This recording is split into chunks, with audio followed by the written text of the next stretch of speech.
Hey everyone, my name's Wolfie and welcome to my channel Wolf's Play. So, we finished the main game of Gone Home. If you watched last episode, we finished it. We should have finished it in 6 episodes instead of 5. But we finished it. And I did promise an episode of just the journal entries because I think there's about 4 or something that was missed in the first half of the original episode 5. So, we're gonna just go through the journal entries, and you guys, I think through the journal entries you can get a gist of the storyline as well. I'm hoping like Sam's part of the storyline. So we'll just go through this and see how it goes, and this will be the final video for Gone Home. So let's just listen to all the journal entries. So since this is a journal thing, I'm not actually going to speak much, so it's just going to be primarily listening. If you find this video boring or anything, well, you don't have to watch it. So, yeah. Dear Katie, so much has changed, even just since you've been away. We moved into this house. I'm in a new school, and my big sister being gone for a year doesn't make it any easier. It doesn't feel real. But I'm not gonna let it faze me. I used to tell you everything, and if I can't do it in person, because you're off gallivanting around who knows where, I'll tell it to this journal. Just like I was talking to you. Let's do this. There we go. Oh my god. You are so lucky you finished high school before we moved into this house.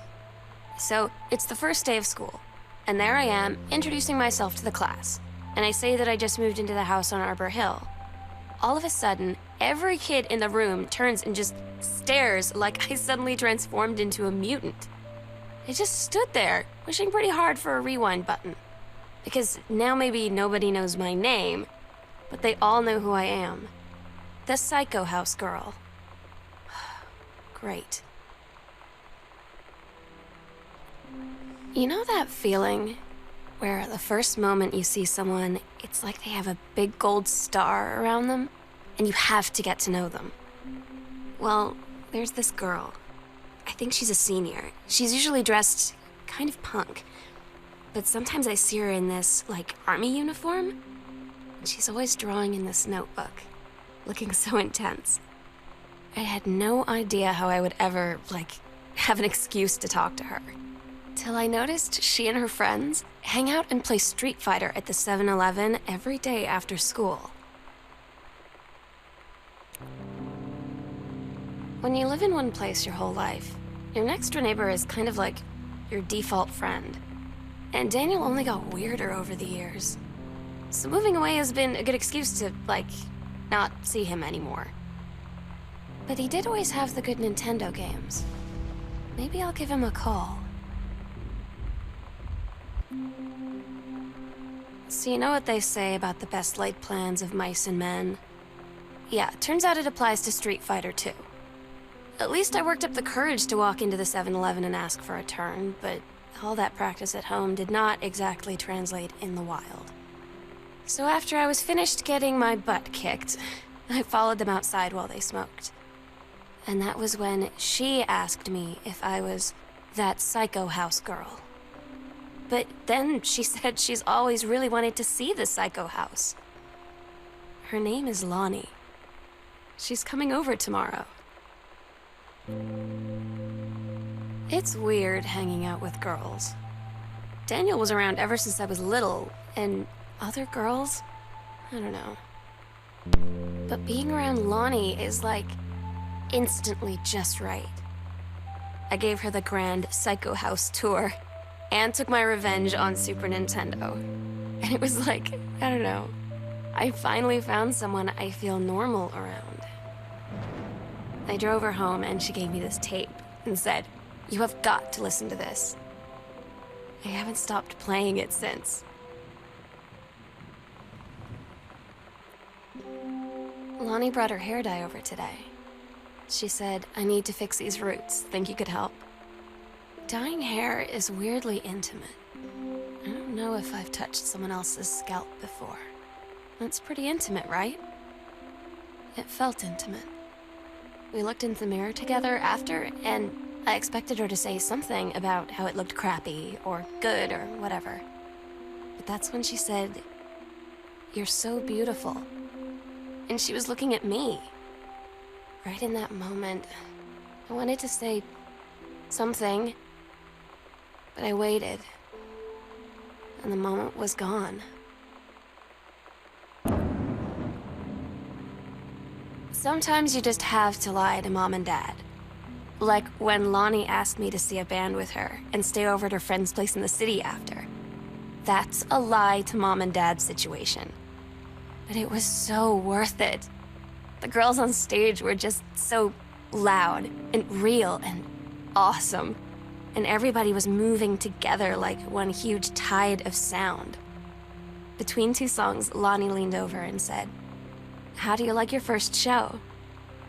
I was so happy. I felt tears starting in my eyes.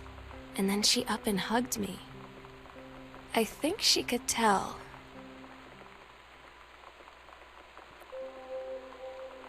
At Todd's brother's place after the show, there was only a futon to sleep on, so Lonnie and I shared it. The lights went out. I was turned toward her. My eyes started to adjust, and then I could see she was looking at me, too. In the dark, she smiled. My heart was beating so fast. I rolled over. I felt so, I don't know, nervous? After a minute, she put her arm around me and was so close and whispered in my ear, "I really like you." I just nodded my head, and I really hope she could tell. I really hope that she meant what I think she did. I felt like a shook-up can of soda ever since. I hope we have the chance to talk before I explode.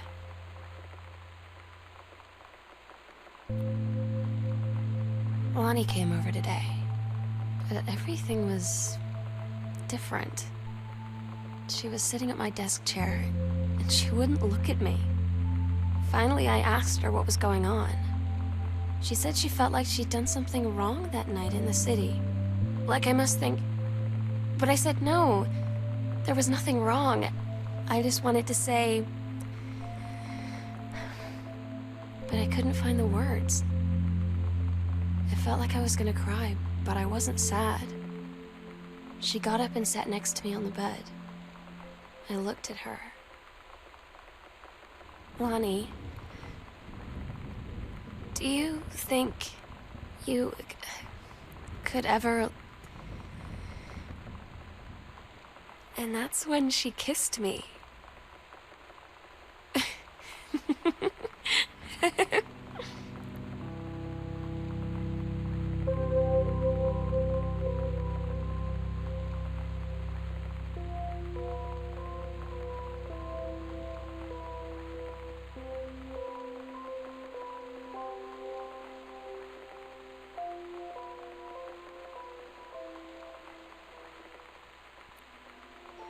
It's different now. I mean, we still hang out all the time like before. But now when no one else is around... Well, you know. So you could say we're dating. But it's secret. Secret dating? I don't know. I mean, I guess that's the real difference. Now when we get off the phone, or go home for the night, or it's just quiet and we're alone, we say I love you.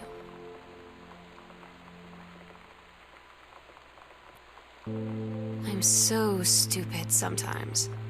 I was telling Lonnie that I got into my college summer program thing, and I was all making plans like, "You should come visit me, stay in my dorm room." But she said, "Sam, I ship out on June 6th. I was like, "Ship out? To where?" She said, "To basic training. What did you think I was doing all that ROTC stuff for?" I guess she's been planning to join the army right after high school since she was like 12. And I guess she's really going to do it.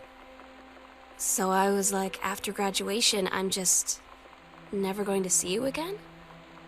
She said, "Let's just have fun while we can."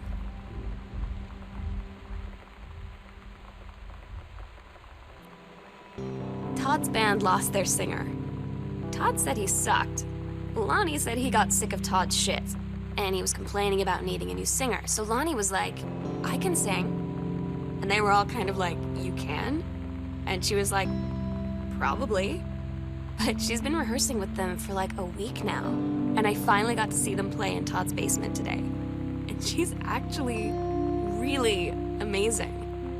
I feel so proud when she's on stage. It's incredible being in awe of someone you love. So everybody knows it's like a temporary situation till she ships out in June. But till then, I'm gonna be at every single show. They tell you to stick with the group on field trips, Katie.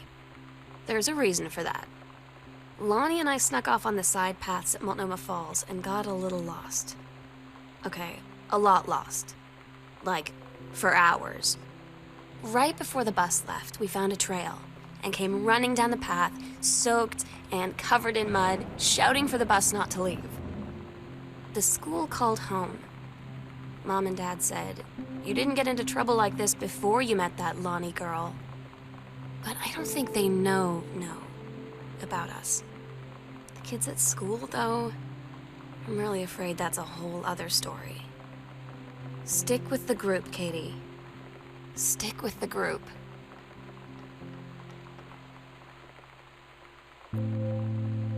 Katie, you know how Mom and Dad are. Not exactly super open-minded about things. It feels like every minute I don't spend with Lonnie, I spend worrying about them finding out about us. And what would happen if they did? You know Dad's joke about the nunnery that he'd tell whenever you brought boys around the old house? I wonder where he'd want to send me.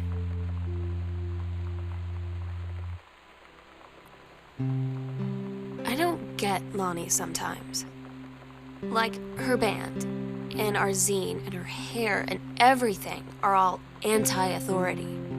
But I watch her in JROTC, and she's doing drills in perfect formation, following orders, no question. And there's all this stuff in the news about don't ask, don't tell. Like, she's going to join the army and then have to lie about who she is. She said they don't need to know what they don't need to know. Like it was no big deal.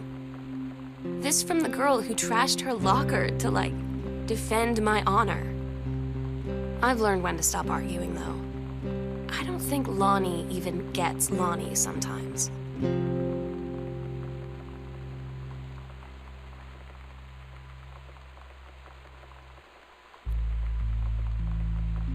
I had an interesting talk with Mom and Dad tonight.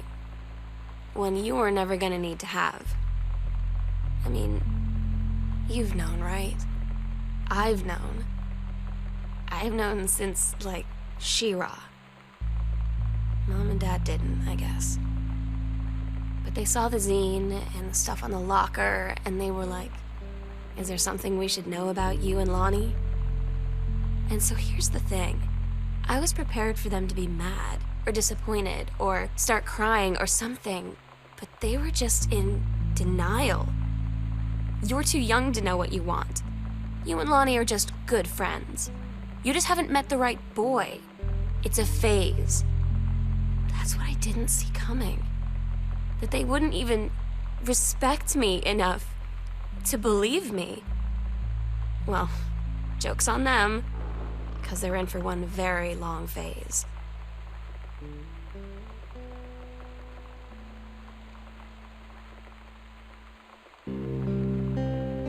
I asked Lonnie what she had to do to get ready to ship out for basic training. She said, not a lot, really. You're not allowed to bring anything with you. You have no possessions, no contact with the outside world while you're in basic.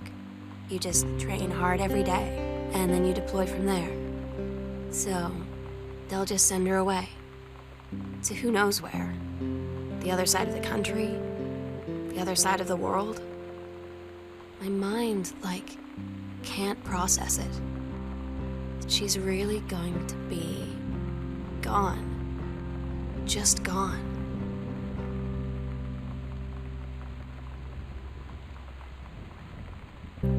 Lonnie had her going away show with her band tonight.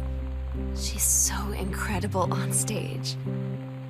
When she was singing, I could practically forget everything. That we only had 48 hours left. That I don't know what comes next. That I can't live without her. Then she dedicated the last song to me. And I couldn't take it. I was out on the curb in the alley, sobbing till my ribs hurt. I would follow her anywhere, Katie. But I can't. Where she's going. After a long time, she found me. She said she was sorry.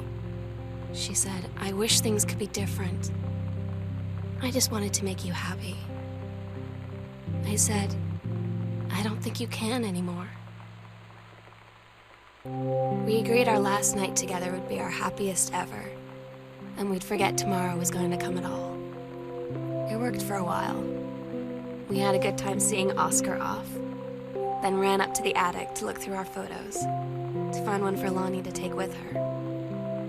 And looking at them, I realized they were all in the past, and there wouldn't be any more. And I didn't know what I was going to do. And I cried, and she held me. She said she knew it was hard, but life would move on. I said I didn't want my life to keep moving without her.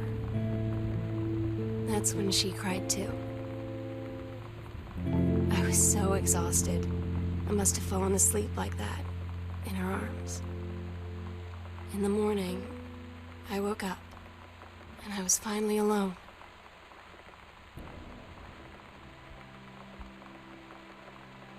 The sunset light in this house is the saddest thing I've ever seen. I just want to sleep. When I'm in the attic, it almost feels like Lonnie could still be here. She's just downstairs. I'm just waiting to hear her pull down the hatch and come running up. Maybe I'll go up to the attic and wait.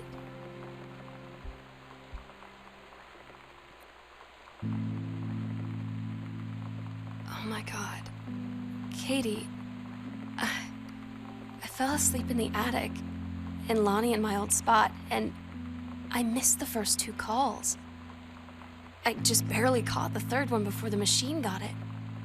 And it was Lonnie, on a payphone.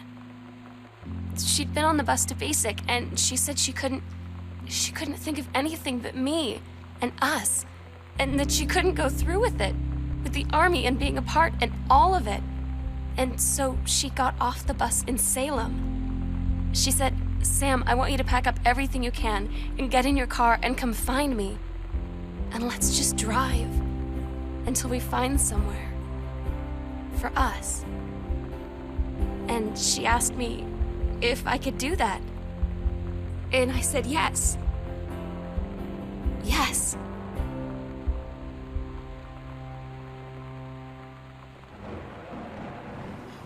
So that was the journal episode, and I hope that clears some things up for people who like, well, everybody, pretty much, since half an episode was missing. But that's it. That's the end of Gone Home, completely on this channel now. I really enjoyed it. As I said in the last video, in the outro, I did really enjoy it. And for anyone who's going through similar problems to this degree, you can either try and persevere with it, or you can try and do something that maybe does get you away from your parents or your carers. Like, saving up money to move out is a good thing. Or even just being able to move out with your partner, or if your partner's parents are fine with the relationship, go around their house.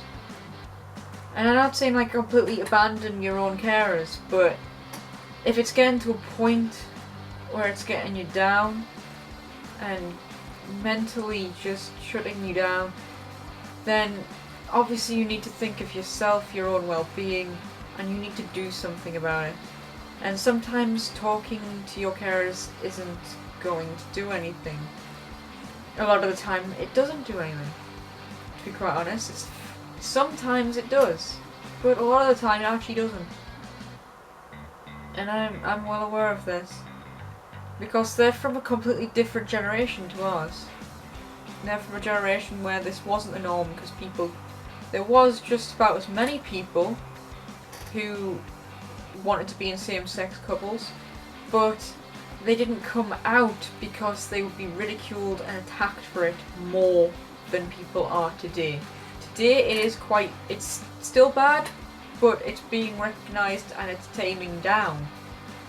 But back in like the 70s and 80s, it was really bad, really, for same-sex couples, because there was no rights and people just didn't understand it, really. And like, why wouldn't you want to be with someone of the opposite sex and all this? But before it gets too heavy, I think I should just end it here, really. So this is the final video of this game. If you want to play it yourself, I'm not entirely sure where to get it, because obviously this was a free monthly game for the PS4 a few months back. It might be on Steam. It could possibly be on Steam. It's somewhere on a game website for computers, because it was originally a computer game. I know for definite Jacksepticeye has played this game, so just go through his playlists and you'll be able to find it. I think he may have a link in his description of where to get it, but I can't actually help you with where to get this game, because I can't play on the computer game. I can't play computer games and video it, because just my rant video says it all. Really, I got so annoyed at that. But I'll just have to think of another game to play, like which one to play first, like after this. I'll just move on to the next one. If you liked this video, hit that like button. Or if you want to see the whole series, I've got a link in the description below the playlist. If you want to keep updated with the uploads I do to this channel, which are kind of irregular at the minute, but I do upload quite frequently, just hit that subscribe button. And until next time, I will see you in the next video. Bye.